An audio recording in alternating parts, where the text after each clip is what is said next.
تعلیم دې مونږ ته راکړ تازه مو وکړ. نوم عبدالله دی. زه غواړم چې تاسو ته نن د مارانو په هکله یو مقاله وړاندې کړم.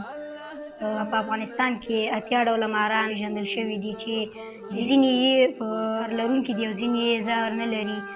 څو ډولونه خطرناکه ماران دا دي: اول افغاني کوبرا، دغه ډول مار په ډېر خطرناکه دی او په جنوب او ختیځ کې زیات دي.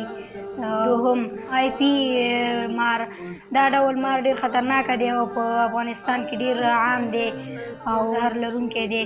دریم ډول ګلزنګي مار، دغه ډول مار په غریزو سیمو کې او دښتو کې ډېر زیات وي چې ډېر مار دی. څلورم بې زهري مار چې زهر نه لري او خلک ترې ګواښ نه وي او خلک ترې په امن کې وي، لکه د اوبو مار.